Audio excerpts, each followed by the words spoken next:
option for Android users is camera FV-5. There's FV-5 Lite, which is the free version, and then there's a paid version, which is about $5 in the Google Play Store. Today I'll be showing you FV-5 Lite, the free version. When you first open the app, there's a welcome screen with some information on how to make adjustments in the camera. And then it'll ask for permissions.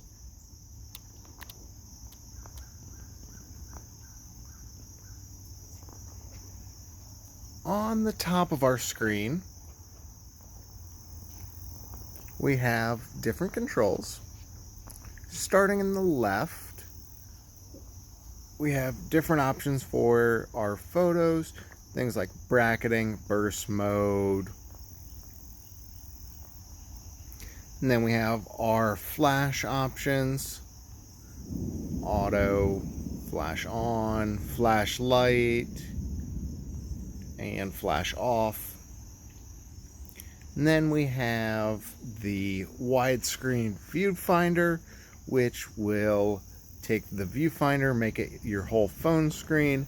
Now, something to be careful of when you're using this, there is a chance that on the widescreen it'll include things that may not be included in your photograph.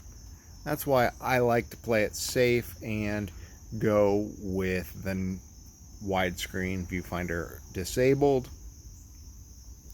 Then we have our timer, which controls how many seconds before the photograph is taken.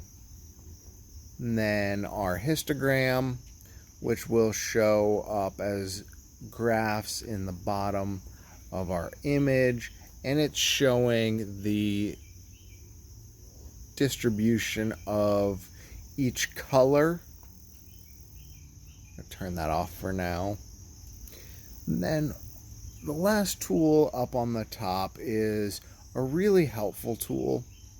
It's our compositional overlays, which provides us things like this grid. There's a couple different options of grids. And then we have golden proportions, the golden triangles, Fibonacci spirals. All of these are added on top of the display screen just to help you get a good solid composition in your photograph. And then at the bottom we have our ISO, and as you can see, as I'm adjusting it, it's controlling how light and dark my photograph is. If I was shooting indoors, I would definitely need a higher ISO, but since I'm outside, I'm able to get away with a lower ISO. Next, we have our shutter speed, which is going to control in fractions of seconds.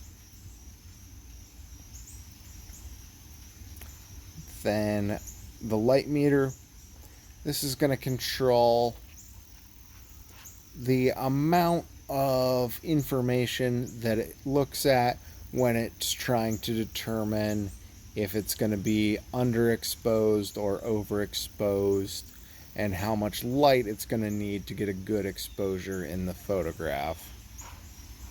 And then we have our focus. We can click on certain things. We can have it try to have everything in focus, or we can do manual focus, which allows us to control what's in sharp focus. Lastly, we have our white balance. On this, you're probably going to want the auto white balance or manual. You do have options such as cloudy skies or sunny days, inside light. But for the most part, I keep it on auto or manual. As you can see, as I adjust the manual numbers, it's controlling the color of my photograph. And then we got our shutter release button, where we're able to take our pictures. You can zoom in and out by holding down the shutter release button and moving it to the left or right. We can go into our settings. From here we control our image resolution. We can buy the Pro version, choose where it's saving our photographs. Geotagging, I would turn this on. I like having it on. You can have it come up with one of the compositional grids automatically. Next we have our camera settings. Review last photo. I like having this on. It will just pull up your last picture, then you control how many seconds it's on to. You have other settings in here. If you want to have your volume keys be your shutter release, you can invert them. Our image settings, JPEG and PNG, keep it on JPEG for now. If you have the paid version, it allows you to capture DNG RAW. JPEG quality, you definitely want it at 100 the best. And then you have a couple different options of how it's naming pictures, if it's gonna rotate them automatically when you turn your camera. Viewfinder settings, you can have it be the widescreen automatically.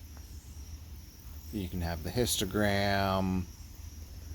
You can have focus assist, which is kind of nice in that it allows you to click and drag to control what's in sharp focus.